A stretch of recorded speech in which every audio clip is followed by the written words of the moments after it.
Hi friends, welcome back to my channel. ఈరోజు మీకు ఇంకొక స్నాక్ రెసిపీ అయితే చూపైపోతున్నానండి. క్రిస్పీ మసాలా వడ అనమాట. మనకు రోడ్ సైడ్ దొరికే మసాలా వడ, అలాగే ఫంక్షన్లో పెడతారు కదా మసాలా వడ, ఎలా ప్రిపేర్ చేసుకోవాలో మీకు ఈజీగా చూపిస్తాను. ప్రాసెస్లోకి అయితే వెళ్ళిపోదాం. నేనైతే ఒక గ్లాస్ శనగపప్పు అయితే తీసుకున్నానండి. ఒకసారి కడిగి మళ్ళీ వాటర్ పోసేసి 6 అవర్స్ అయితే నానబెట్టినాను అనమాట. 6 అవర్స్ నానబెట్టిన తర్వాత చూడండి, ఇప్పుడైతే నాన్నాయి. ఇంకా మిక్సీ జార్లోకి అయితే తీసుకుంటున్నాను.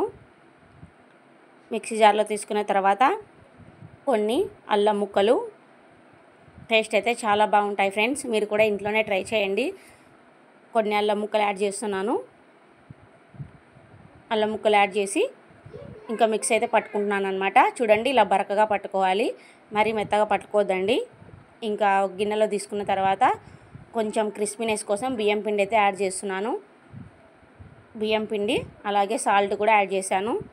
యాడ్ చేసిన తర్వాత మనకు మసాలా వడకు కావాల్సినవి తోటకూర, కొత్తిమీర, కరివేపాకు, అలాగే పచ్చిమిర్చి, ఉల్లిపాయ, జీలకర్ర అన్నీ రెడీగా పెట్టుకున్నానండి.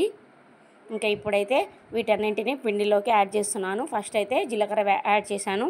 తర్వాత తోటకూర, కొత్తిమీర, ఉల్లిపాయ మిశ్రమం అన్నీ కూడా యాడ్ చేశాను. యాడ్ చేసి బాగా అంతా కలుపుకోవాలి ఒకసారి.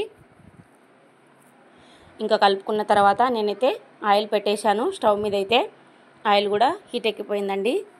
చూడండి, అంత బాగా కలుపుకున్న తర్వాత పిండిని ఇలా చిన్న చిన్న అప్పడాలుగా చేత్తో ప్రెస్ చేసుకొని ఇంకా ఆయిల్లో డీప్ ఫ్రై చేసుకోవడమేనండి. చూడండి, ఆయిల్ అయితే వేస్తున్నాను. టేస్ట్ అయితే చాలా బాగుంటాయండి. చూడండి, ఇంకా అన్నీ ఇలా ఫ్రై చేస్తున్నాను అనమాట, చిన్న చిన్న అప్పడాలుగా చేసుకొని. చాలా ఈజీ ప్రాసెస్ అండి.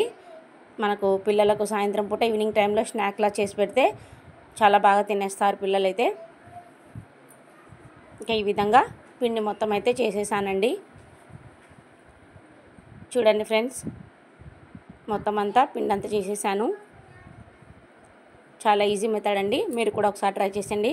ఓకే ఫ్రెండ్స్, నా విధానం మీకు నచ్చినట్లయితే లైక్ చేయండి, షేర్ చేయండి, కామెంట్ చేయండి, అలాగే సబ్స్క్రైబ్ చేసుకోండి friends. Please like and subscribe my channel.